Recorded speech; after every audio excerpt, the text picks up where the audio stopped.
This is Chapter 2, Legal and Ethical Principles of Emergency Care. This chapter, we're going to discuss some of the legal information regarding emergency medicine, as well as some of the rules and regulations that we have to follow. We're also going to go over patient consent and some of the documents that are required when we provide care to patients in need. These first few slides are going to be the objectives. Again, these are found at the very beginning of each chapter. They're also on your lecture notes. You can go over these on your own.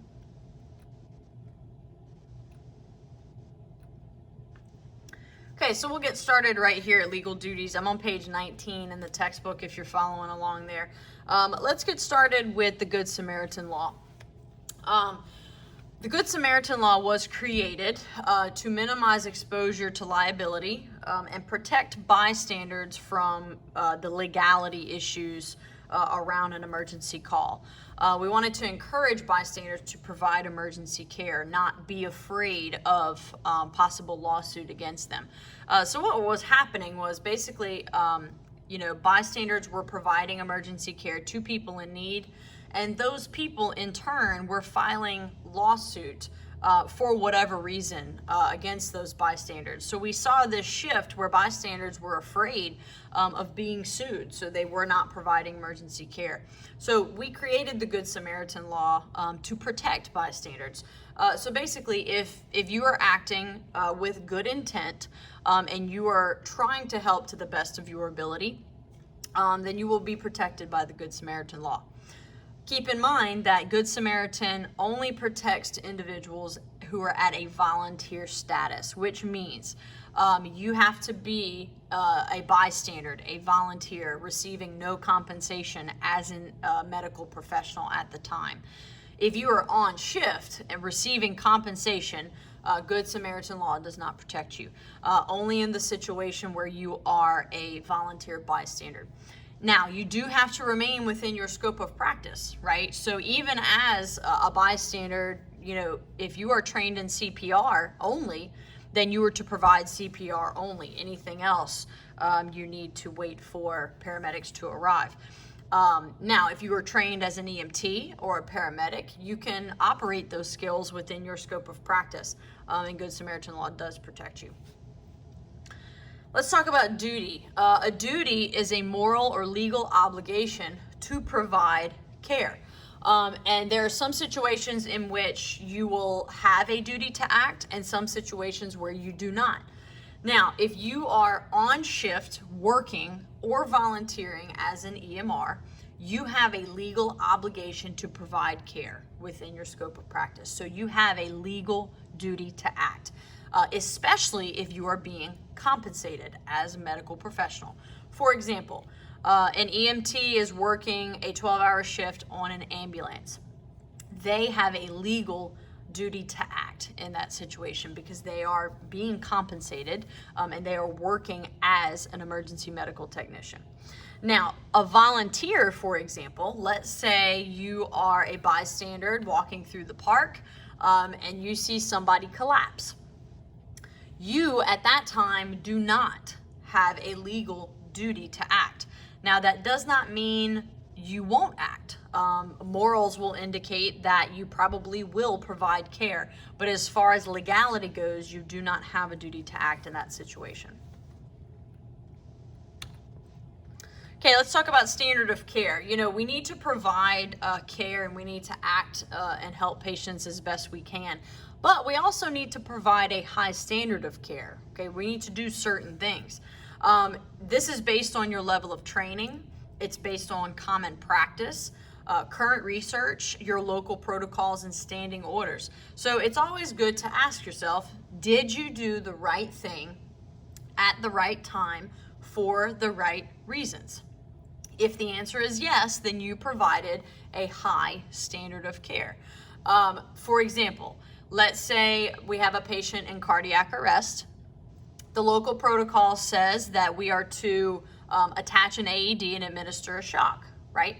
A high standard of care would mean that you attach that AED, Those pads are the upper right and the lower left placement, like they should be, and we provided a shock for that patient. That would be a high standard of care. A low standard of care would mean maybe you forgot to attach the AED pads, or you attached them in the wrong location. That would be a low standard of care because it was not the right thing at the right time for the right reason. In order to prove that you provided a high standard of care, you must document every action and every intervention that was provided. If something is not on paper, it is assumed to have not occurred. So make sure that any action that you provide is documented at that time. Now, scope of practice, we've already gone over the scope of practice, but just to reiterate, these are the skills that you're legally allowed to perform based on your level of training. So keep in mind, EMR scope of practice is going to be slightly different from the EMT scope of practice, so on and so forth. So you must only perform the skills that you have been trained to do so.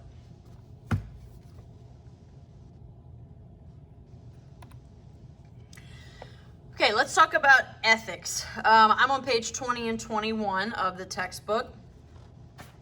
Ethics is a notion that these principles are going to guide our behavior.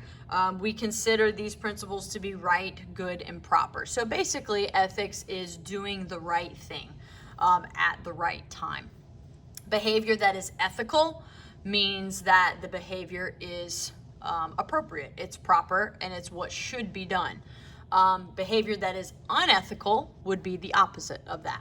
So as an emergency medical responder, you're not only going to have responsibilities to the patient's needs, but you will also have ethical responsibilities, so things that you must do.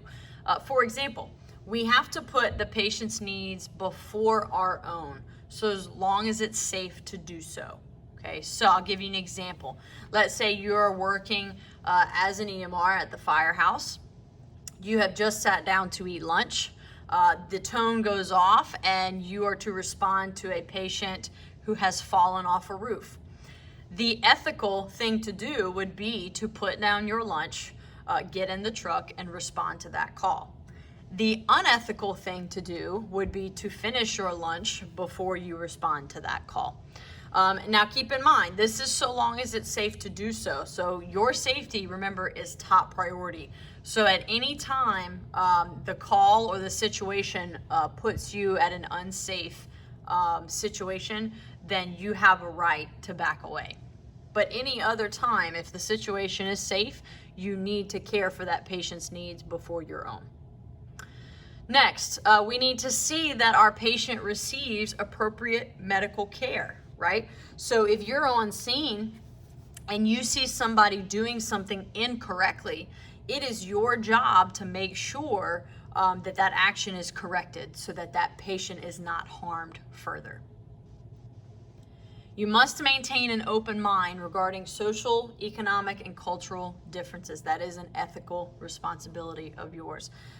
Keep in mind that we are caring for the general public, and not everybody is going to think the way you do. You're going to be treating people in different socioeconomic statuses, people with different religions, different cultures, different ways of thinking, and different opinions.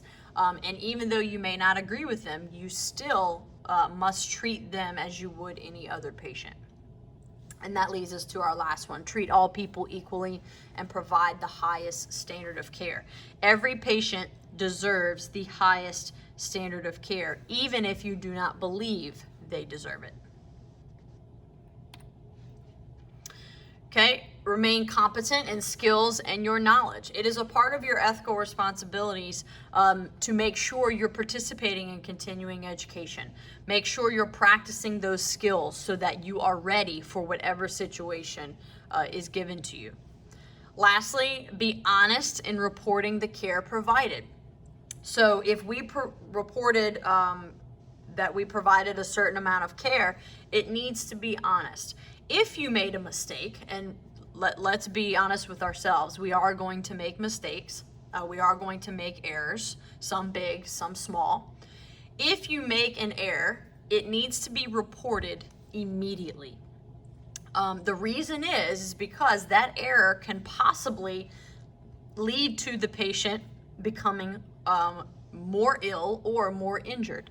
For example, let's say a paramedic delivers 0.1 milligrams of ketamine to the patient.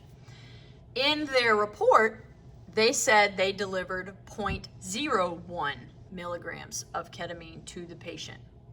When that patient arrives at the hospital, that doctor is going to look at that report and they're going to say, oh, they only received 0.01 milligrams. We can give them some more.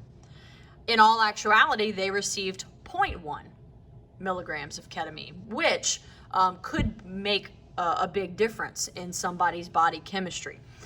So an error, whether it's big or small, needs to be reported immediately, and that ensures that our patient is going to be taken care of properly. It also ensures that the patient will not experience any further illness or injury. Now, in EMS, we've developed these core values, and we're going to talk a little bit about them, but after your lecture, you're going to have a brief assignment where you actually describe these core values to me and what they mean to you. So let's just go over them real quick. Integrity, compassion, accountability, respect, and empathy. And basically, these values are going to outline what it means to be in EMS. And these values are required and necessary in order to provide high standards of care to each individual that we come across. So we're going to revisit those in that assignment after this lecture.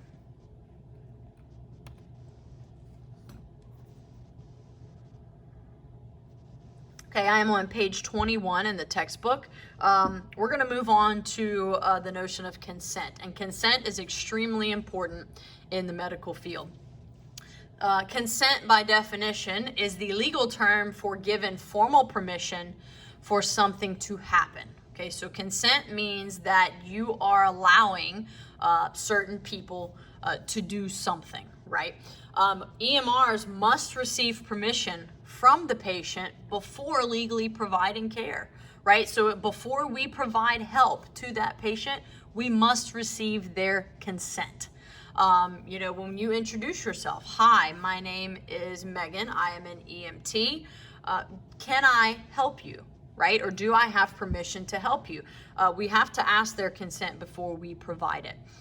The patient must be competent and have the legal capacity to make rational decisions in order to give consent, right? So in order to say, yes, you can help me, or no, you cannot help me, that patient must be competent and in the right frame of mind.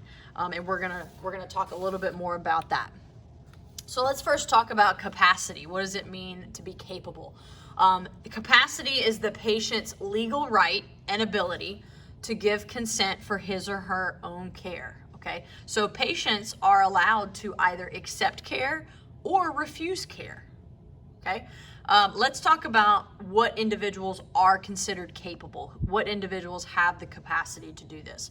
Individuals have to be 18 years or older. Okay, so in order to either accept or refuse care, you have to be 18 years or older. Another situation could be the individual is an emancipated minor. So an emancipated minor is somebody under the age of 18, but they have been legally emancipated by the courts, allowing them to make their own medical decisions. That can be done in a legal setting. So a person of, let's say, 16 or 17 years of age can be legally emancipated from their parents, and that can be done with a lawyer present. Other situations include if the patient is married under the age of 18, if they are pregnant, if they are already a parent, or if they're in the military. So those individuals that are under the age of 18 are considered emancipated minors, and they are able to make medical decisions for themselves.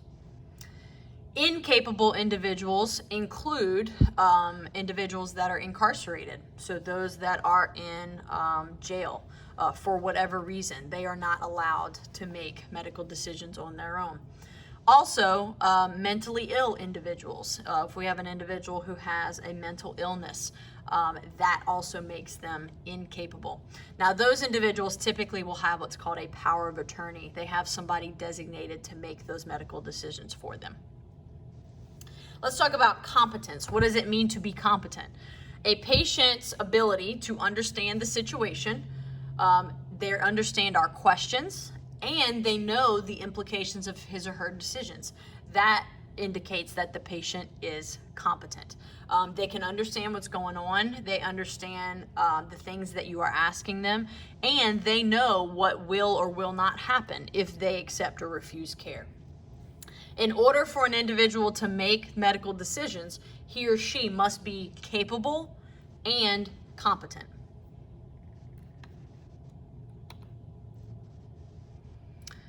Okay, again, to determine competence, you may be asking yourself, well, how do we figure out if the patient is competent or not? Typically, we do this by simply asking questions. Do they know who they are? Do they know what happened to them? Do they know when it happened?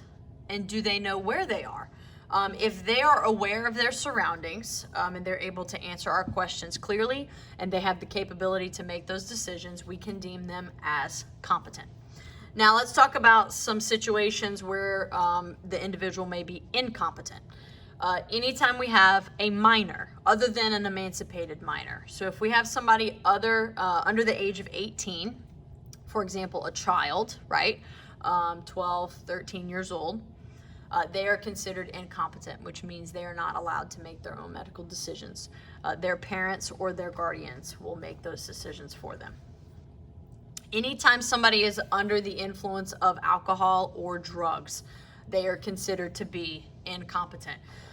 Even if they can answer all of our questions, if they are intoxicated or they're under the influence of a illegal or legal substance, we are going to deem them incompetent, and which means they cannot make their own decisions. If the patient has been so severely injured that it affects their cognition, it affects their judgment, then they are going to be deemed incompetent. And then lastly, mental illness also is going to deem a patient incompetent. Okay, let's talk a little bit more about an emancipated minor, just to make sure we're clear.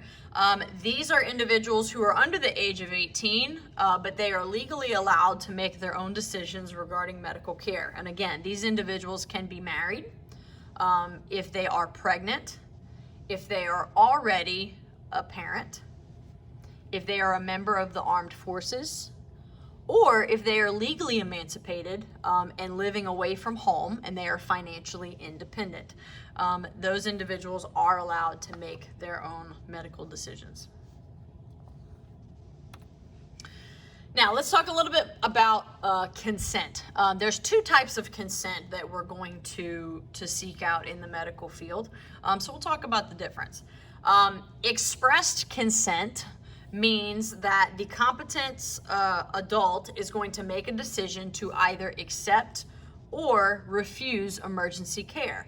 Okay, so the individual has been deemed competent by us, and they are either going to accept our care, or they're going to say, no, I do not want care. Now, this consent can either be verbal or nonverbal, right? When we ask that patient, can I help you? Do I have permission to help you? They can say yes, or they can say no. A nonverbal example of expressed consent would be like somebody pulling away from you, right? So let's say we're trying to bandage somebody's arm. They pull away from us. That is them expressing that they do not want care. They can also use nods, a yes nod or a no nod. That would be an example of nonverbal. Now, in regards to a child, so somebody who is a minor, only a parent or guardian of the child may give consent or refuse care. So we do have to contact that parent or guardian of that child. Now, if the child is severely injured and their injuries are life-threatening, we can provide care based on implied consent, and we will talk a little bit more about that in just a minute. As we're getting consent, right, especially if it's a refusal, if a patient refuses of your care, we need to make sure that we advise them of certain things, right? So they should always know your level of training. Okay, so you can introduce yourself. Hi, my name is Megan. I am an EMT. Okay, so there's our level of training. We need to tell them why care may be necessary, right? So I can say something like, ma'am, your arm appears to be broken, and we need to take care of that, or it may not heal properly. And then third, we need to tell them what care we're going to provide, right? Ma'am, I'm going to apply this splint to your arm, and it is going to help keep it straight before we get you to the hospital. And then lastly, they need to know the consequences of refusing care. So we need to be able to tell them, ma'am, if we do not splint your arm and we do not take you to the hospital, it may not heal properly, and you may need further medical attention down the road, right? So make sure that when we are getting consent, either a yes or a no, we need to advise our patient of those 4 things. Okay, and this is just a few images of that consent being obtained. Okay, so implied consent. The other form of consent that we will receive is implied consent. And what this says is this is our legal position that assumes that an unresponsive, incapable, or incompetent patient would consent to receiving emergency care if he or she were aware and could respond appropriately. So the word implied means that we're going to assume this individual would want us to help if they could say so, right? So if this individual is unresponsive, they obviously cannot answer our questions. If they are deemed incapable, for example, they are intoxicated, or maybe they are a minor. If they're incompetent, if they're under the influence of drugs, we're going to assume that these individuals would want us to help, and we can legally provide care based on that implied consent. And again, if a parent or guardian is not present, we can assume that they would want us to provide care for their child, and we're going to provide care until we can get in touch with that parent or guardian to receive the expressed consent.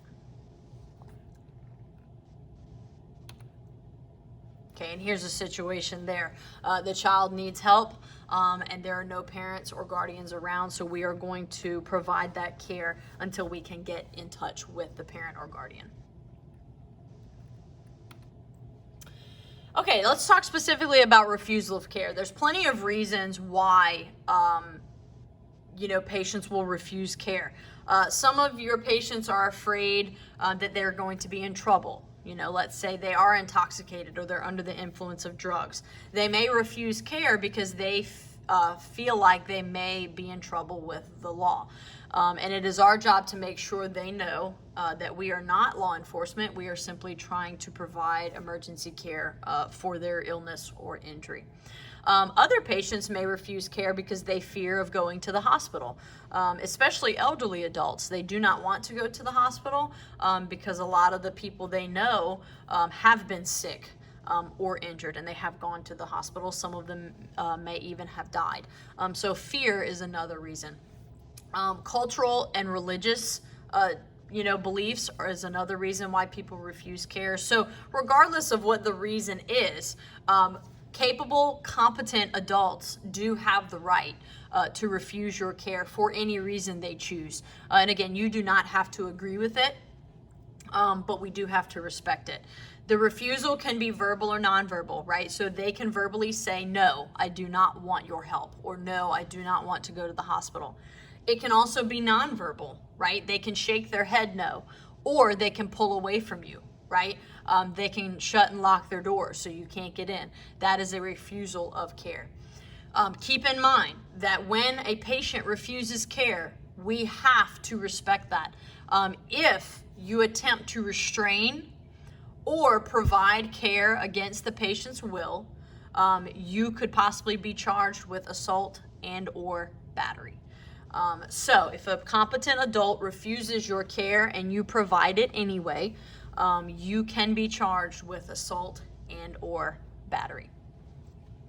Now, make sure that if your patient refuses care, you do not leave until somebody with higher training assumes that care. For example, if you are acting as a good Samaritan and you're trying to assist somebody, in a public situation, you have called 911 and you're trying to help that person, but that person does not want your care. You need to make sure you wait until those EMTs and paramedics arrive, because that document needs to be complete. We need to document a refusal of care. A parent or guardian can refuse care for their child, and in some situations it is because there is child abuse involved. If you suspect that the refusal is due to child abuse, then you need to involve law enforcement immediately.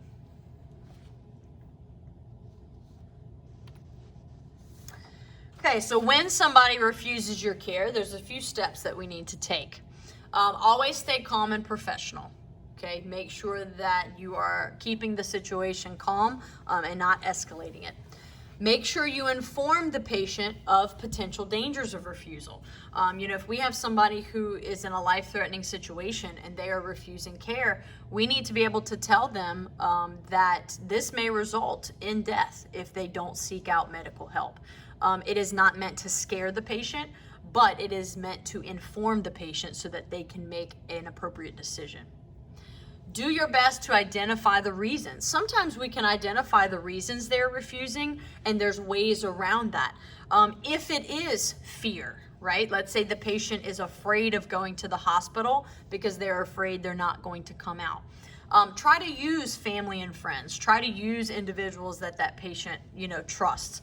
Maybe we can do our best to talk them into receiving that medical help. So trying to figure out why they're refusing can go a long way in maybe diffusing the situation. Always document. Make sure if a patient refuses your care, you are documenting that refusal. Make sure you put in there that you offered to help, what your level of training is, the care that patient needed, the consequences of refusing that care, and always try to get at least 2 or 3 witnesses to that situation. And this simply protects you in a legal suit. Some situations occur where a medical professional offers to help, the patient refuses care, and then later on the patient decides they want help, right? So we want to make sure that is documented so that we did indeed intend to help them.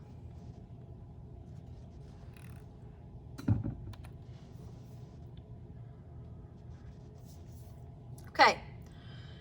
Next thing we're going to discuss is some of the legal documents involved in emergency medicine. I'm on page 25 in the textbook if you're following along there. One of the documents that we'll discuss is called an advance directive. And this is a legal document that allows a patient to define what his or her wishes are as far as their medical decisions. And the reason why this document is filled out, they want to be able to outline what they want or what they don't want, just in case they become incapacitated later on. For example, I can create an advance directive that says I do not want to be kept on life support.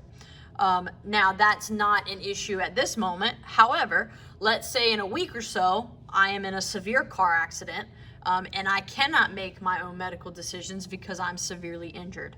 That advance directive will let my family, my friends, and the doctors know what I want my medical decisions to be.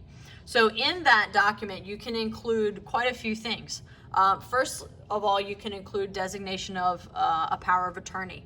So this is designating a person to make decisions on your behalf, and that person is known as the power of attorney. It can be a spouse, it can be a parent, it can be a sibling, or it can be somebody who is not related to you. And basically their job will be to make medical decisions if you cannot do it on your own.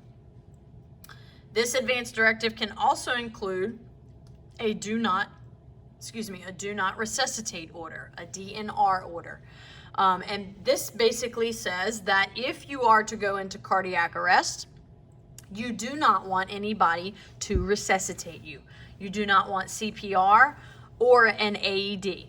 Okay, so a DNR says that you do not want to be resuscitated should you lose your pulse. You can also choose to prolong or not prolong life. Sometimes individuals will choose to be put on a ventilator, for example, life support. They will also designate a certain amount of days, let's say 30 days. If there's no improvement in 30 days, then they wish to be removed from that ventilator. Other individuals choose to not prolong life at all. So they say that if their heart stops, they do not want to be ventilated. They also do not want to be on life support at all. This advance directive also that gives you the options for pain relief. Should I be on a ventilator, should I be pulled off of life support, I do want to be kept comfortable with medications. Lastly, it can include the donation of organs. So it can outline if you want to be an organ donor, and it can also outline which organs you want to donate.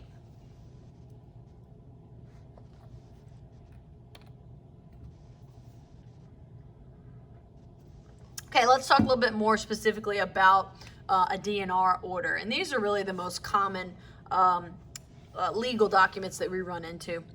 So this is a legal document. It is signed in advance by a patient as well as a healthcare provider, most often a doctor. It states that the patient does not wish to prolong life through resuscitative orders. So they do not want CPR. They do not want an AED. They do not want to be saved, essentially. It does not mean that we are not going to provide care, right? So if the patient has a DNR order, we can still provide things like pain management and things like that. So it does not mean we do not provide care at all. The only two individuals that can withdraw a DNR order are the patient or the patient's power of attorney. So those are the only two individuals that can actually say, never mind, I want to be saved. Any other individual does not have the authority to do that. Now, in emergency medicine, the documents must be presented to EMS in order for us to follow that DNR order. So I'll give you an example. Let's say we go to a house, a husband is in cardiac arrest, the wife is there telling us that he has a DNR order. If she can present the papers to us saying that it is in fact a legal DNR, then we are legally obligated to not provide care in that situation. So we will not perform CPR, we will not attach an AED. Now, if she's telling us that he is a DNR, but she cannot provide the legal documents to us, then we have to resuscitate that patient, assuming they would want our help. So keep that in mind. Those legal documents must be presented to us in order for them to be acted upon. This is an example of a pre-hospital do not resuscitate order, and it's basically just showing what we want, what we don't want, and then all the signatures at the bottom. Typically, people who have DNR orders will always have their documents on them.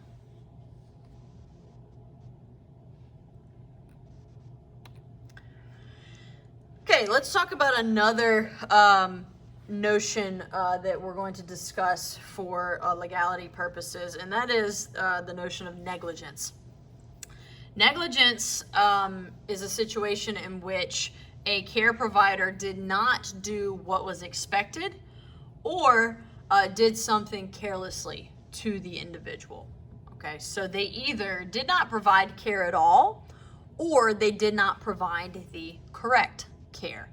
And negligence is pretty hard to prove, but in order to prove it, you have to have these four elements. The healthcare provider had to have had a legal duty to act in that situation. So that healthcare provider had to be working as a medical professional, EMR, EMT, paramedic, so on and so forth. There had to be a breach of that duty. Breach indicates that the medical professional did something incorrectly or did not act at all. The third element is damages.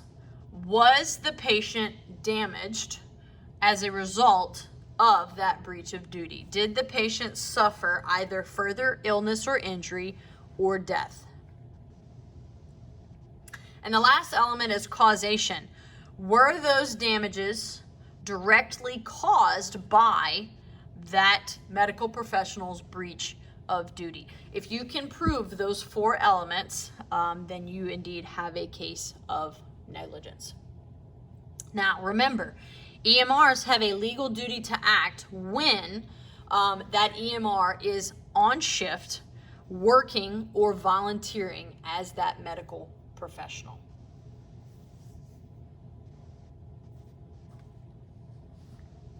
You also have a legal duty to act if the care is being accepted by the patient.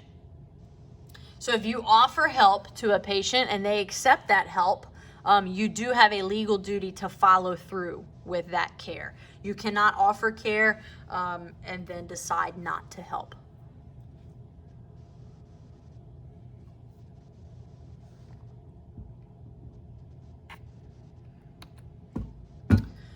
Okay, as far as negligence goes, there's a general rule that we typically follow. Always advise the patient to accept treatment by the EMT and paramedic, as well as go to the hospital. If somebody ever asks you, should I go to the hospital or should I go see a doctor? General rule says always tell them yes. It is never wrong to be too cautious. And I'll give you an example. Let's say you are working as an EMR and the patient has some minor injuries, right? You treat the minor injuries and the patient asks you, should I go to the hospital? Let's say you tell that patient, no, you don't need to go to the hospital because we have already cared for your injuries and there's no further damage. Let's say the next day you find out that patient has died because they did not go to the hospital. You are legally liable in that situation. So, general rule, when the patient asks, always say yes. Always tell them yes, you should accept treatment, and yes, you should go to the hospital. It is never wrong to be too cautious. Now, if you are acting as a good Samaritan, that may protect you from civil liability. But just a general rule, again, it's never wrong to be too cautious in those situations. Okay, let's talk about another component, which is abandonment. And we look at the word abandonment, we know to abandon means to leave, right? So abandonment in the medical field is telling us that we would leave a sick or injured patient before equal or more highly trained personnel can assume the responsibility for care. So it is your job as the EMR to provide immediate care and then wait for higher trained personnel to get there and you transfer that patient to them. If we decide to provide care and then leave before we transfer that patient, then that is considered abandonment. We can also consider abandonment the failure to turn over patient information, right? So all of the facts that you gathered, the assessment that you made, and the care that you rendered needs to be turned over to those EMTs or paramedics. And if you don't, that can also be considered abandonment. Once the care is initiated by you, you assume the responsibility for that patient until more highly trained personnel arrive. So you can transfer a patient to equal training as you, right? So as an EMR, you can transfer a patient to another EMR, or you can also transfer them to somebody higher trained than you, such as an EMT or a paramedic. It's always advised that you wait for higher trained personnel to take over that patient care. So again, once you begin care, you cannot leave at that point. That would be considered abandonment. You have to assume the responsibility of that patient until we transfer them the correct way. Now, there's some certain situations in which abandonment does not apply, right? If you provide care and that scene suddenly becomes unsafe, you can leave that patient until it is safe to return. That is not considered abandonment. Also, once you hand that patient off to somebody of equal or higher training, you can leave that scene at that point because you have correctly transferred that patient. That would not be considered abandonment. And then lastly, if we are in a mass casualty incident, this is an incident involving many different patients and many different victims. If we are triaging these victims, we are essentially sorting them and providing care later. It is not considered abandonment if you triage a patient and come back to them at a later time.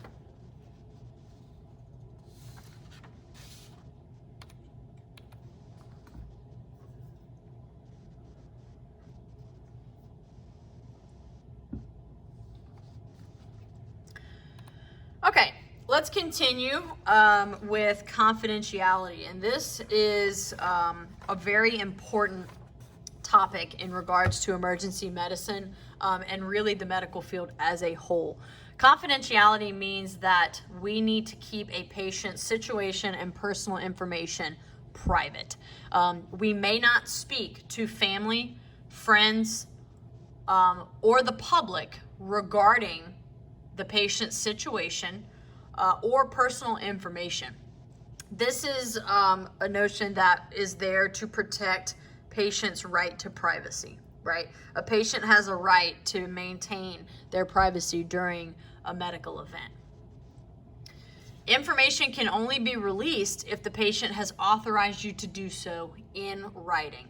Now, there are certain situations in which we can share information with individuals, but these are very few situations, and we'll go over those now. We can share the patient's information with other healthcare providers. For example, if a paramedic transfers a patient from the ambulance to the hospital, that paramedic can give all of the information to that receiving doctor, and that ensures continuity of care, right? That ensures that the patient is going to receive the highest quality care because we are transferring all of the information. So we can share information with the healthcare providers that are going to be involved in that patient's case. We can also transfer information to the patient's power of attorney. So if we see a legal document that states that they do have a power of attorney, we can share that patient's information with that individual or individuals. If law enforcement requests information, we are legally liable to give them that information. So all of the patient care reports and the documents that we fill out in emergency medicine are considered legal documents.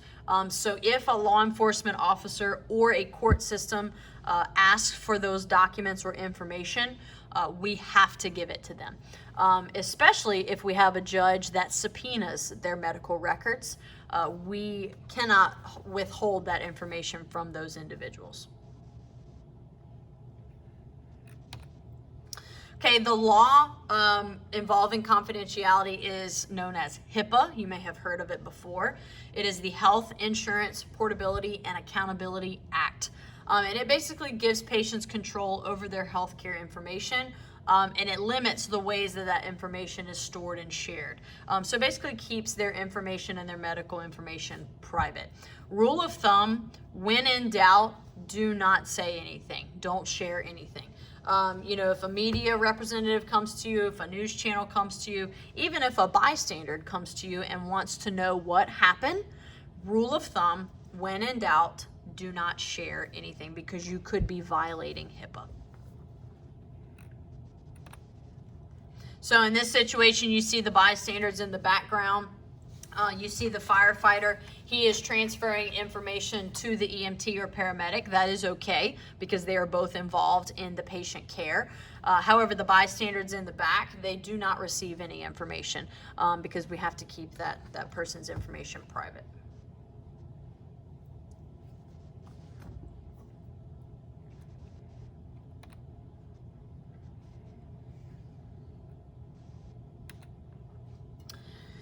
Okay, let's talk about reportable events. I'm on page 29 in the textbook if you're following me there. As an emergency medical responder, you are considered what's called a mandated reporter, which means in certain situations, you are mandated by law to report these situations to law enforcement. And these situations may include exposure to certain infectious diseases. So let's say our patient was HIV positive. We need to make sure we involve law enforcement as well as the hospital staff in that information. Any injury that results from a crime, such as a gunshot wound or a stabbing or a domestic violence incident, those have to be reported to law enforcement. Any type of abuse, whether it's child abuse, whether it's domestic abuse, whether it's elderly abuse, it can be physical, emotional, psychological, sexual in nature. Any type of abuse must be reported to law enforcement. Any situation involving domestic violence between two partners, that must also be reported to law enforcement. Any situation involving rape must also be reported. Lastly, injuries resulting from animal bites. We have to report those to law enforcement, and that will involve animal control.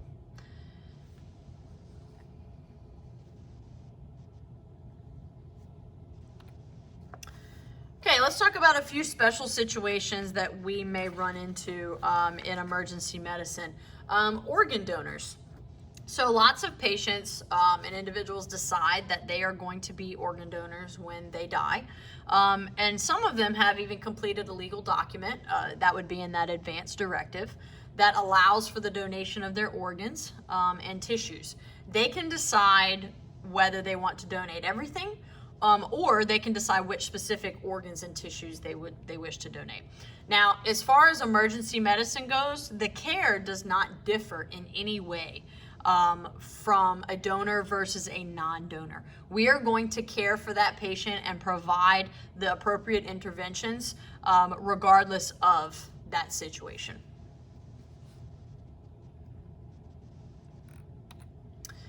Now, sometimes we have individuals that wear medical identification devices. Most of the time it is in the form of jewelry. So you may hear me speak of medical ID jewelry. And this is basically just to inform medical professionals that the patient has some sort of medical condition. Sometimes it's in the form of a necklace or a bracelet. Sometimes they have a card in their wallet that will kind of outline what their medical condition is. Some individuals have heart problems, specific allergies. They want us to know they're a diabetic or they're an epileptic. And that is just to inform us of the specific illness that they have. Some areas use what's called the Vial of Life program. And this is a vial, so think about a container, that all of the important medical information is stored. For example, they can have a DNR order, they can have an advance directive, they can have a list of medications, they can have specific information regarding their allergies or medical conditions. And usually there's a sticker that is put on the outside of a window at the patient's home. And the vial is kept in the patient's refrigerator.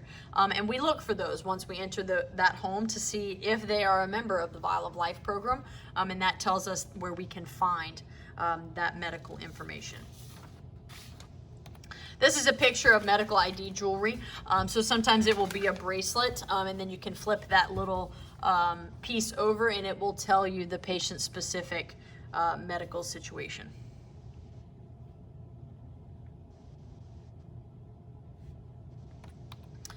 Okay, and lastly, we're going to talk about crime scenes. And these are situations in which we have to be especially cautious, very careful, and very meticulous about what we're doing. So a crime scene is considered the location where a crime has been committed or any place where evidence relating to that crime may be found, right?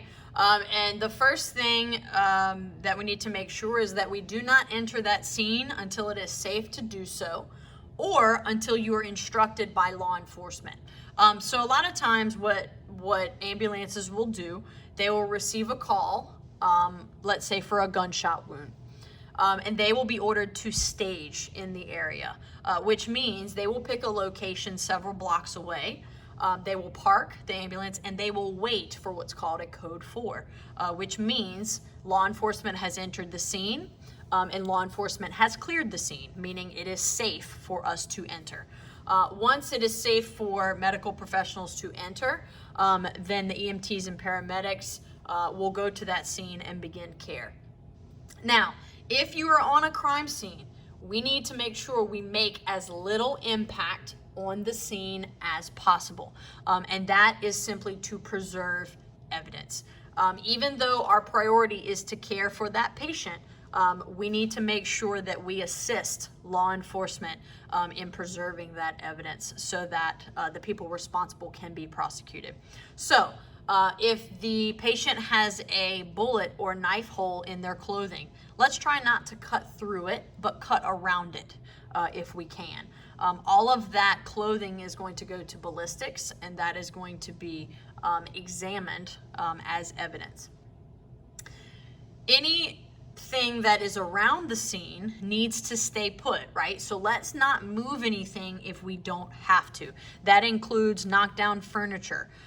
That includes, bullet casings. That includes any weapons that we find on the scene. That includes anything that has been moved or touched by the suspect. So try not to move anything if you don't have to. If we have to move something in order to provide care for the patient, make sure you tell a law enforcement officer before you do so. They may want to take a picture of the scene prior to you moving it so that they do have it as evidence.